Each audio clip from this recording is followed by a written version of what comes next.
అంటార్కిటికాలో ఒక బుల్లి రోబో తప్పిపోయింది. కానీ ఎక్కడికి వెళ్ళిందో వెళ్ళి అకస్మాత్తుగా తిరిగొచ్చింది. ఆర్గో ఫ్లోట్ అనే పేరు గల ఈ రోబో సముద్రం ఉష్ణోగ్రత ఉప్పు శాతాన్ని కొలవగలదు. శాస్త్రవేత్తలు టోటెన్ హిమనీ నదం దగ్గర అందుకే వదిలేశారు. అక్కడ మంచు పూర్తిగా కరిగితే సముద్ర మట్టాలు 3.5 మీటర్లు పెరగవచ్చు. కానీ రోబో త్వరగా దూరంగా వెళ్ళిపోయింది. టోటెన్ కరగడానికి గల కారణాన్ని తెలుసుకునేందుకు శాస్త్రవేత్తలు ప్రయత్నించి నిరాశ చెందారు. ఇప్పుడు రోబో డెన్మాన్ షకిల్టన్ ఐస్ షెల్స్ కిందకు వెళ్లి తిరిగి వచ్చింది. రోబో 9 నెలలు మంచు కింద గడిపి కీలకమైన సమాచారాన్ని సేకరించింది. ది డెఫ్రిన్ వేదికల ప్రకారం ఆర్గో ఫ్లోట్ అనేది సముద్ర గుండా ప్రయాణించే ఒక ఆటోమేటెడ్ రోబో. 2 కిలోమీటర్ల లోతుకు డైవ్ చేస్తుంది, పైకి కిందికి కదులుతుంది. ప్రతి 10 రోజులకు ఉపరితలానికి తిరిగి వచ్చి శాటిలైట్లకు డేటాను అందిస్తుంది. ప్రపంచవ్యాప్తంగా వేలాది ఇలాంటి ఫ్లోట్లు పనిచేస్తాయి.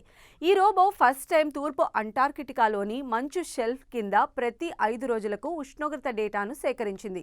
అంటార్కిటికాలో భారీగా తేలియాడే మంచు పలకలు భూమి మంచు సముద్రంలోకి ప్రవహించకుండా నిరోధిస్తాయి. వెచ్చని నీరు దిగువ నుంచి వస్తే కరుగుతాయి.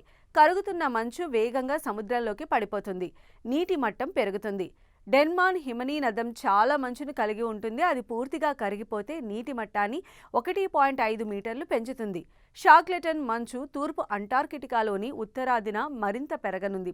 దీనికి సంబంధించి సమాచారం పైన ఒక రోబో పూర్తి చేసింది. టోటెన్ నుంచి డెన్మాన్ వరకు రోబో కొట్టుకుపోయింది. మంచు కింద నుంచి వెచ్చని నీరు కారుతోంది. రోబోట్ మంచు కిందకి వెళ్ళింది. అయితే ఆ రోబో ఎప్పటికీ తిరిగి రాదని శాస్త్రవేత్తలు భావించారు. కానీ 9 నెలల తర్వాత డెన్మాన్ షాక్లెటన్ కింద నుంచి బయటపడింది. ఈ సమయంలో 300 కిలోమీటర్లు ప్రయాణించి దాదాపు 200 సార్లు డేటాను రికార్డ్ చేసింది. మంచు కింద ఉండటం జీపీఎస్ నిరోధించింది. కానీ రోబో మంచును తాకినప్పుడల్లా అది పరిమాణాన్ని అంచనా వేస్తుంది. గత శాటిలైట్ సమాచారంతో కలపడం ద్వారా శాస్త్రవేత్తలు మార్గాన్ని గుర్తించారు. షాకిల్టన్ ఐస్ షెల్ కిందకు వెచ్చని నీరు ఇంకా చేరలేదని డేటా వెల్లడించింది. అక్కడి నీరు చాలా చల్లగా ఉంటుంది. ప్రస్తుతం మంచు గట్టిగానే ఉంది. అయితే డెన్మార్క్కు కిందకు వెచ్చని నీరు చేరుతోంది. మంచు మెల్లగా కరుగుతోంది. టోటెన్, డెన్మాన్ హిమనీ నదాలు సముద్ర మట్టాలను 5 మీటర్ల వరకు పెంచవచ్చు. ఈ కొత్త సమాచారంతో శాస్త్రవేత్తలు వాతావరణానికి సంబంధించి మరింత సమాచారం తెలుసుకోనున్నారు. సైంటిస్టులు ఇప్పుడు అలాంటి మరిన్ని రోబోలను పంపాలని చూస్తున్నారు.